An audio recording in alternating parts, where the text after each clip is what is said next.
Nah, yang ditanyakan pada soal ini adalah batuk merupakan mekanisme pengeluaran benda-benda asing dari saluran pernafasan.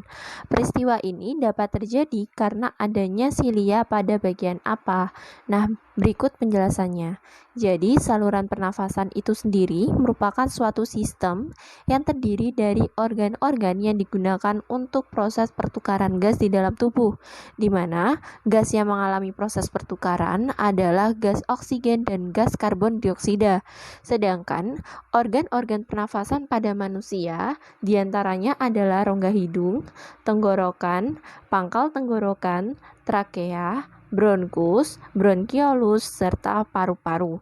Yang mana salah satu di antara organ-organ pernafasan ini, yakni trakea, merupakan salah satu organ pernafasan manusia yang dapat melakukan pekerjaan dalam waktu yang bersamaan.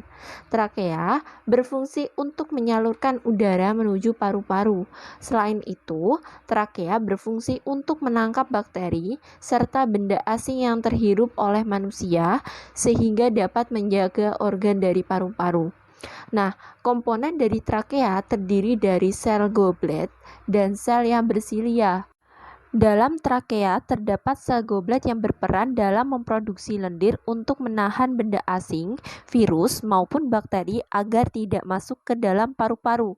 Sedangkan sel bersilia merupakan rambut kecil yang melapisi trakea yang berperan untuk membawa benda asing yang membahayakan kesehatan paru-paru untuk menuju ke atas, yakni menuju mulut. Sehingga terjadilah respon yakni batuk. Nah, dari penjelasan ini kita sudah bisa menyimpulkan bahwasanya batuk itu kan merupakan mekanisme pengeluaran benda-benda asing dari saluran pernafasan, di mana peristiwa tersebut terjadi karena adanya silia, yakni pada bagian trakea, di mana trakea itu ditunjukkan pada pilihan ganda B.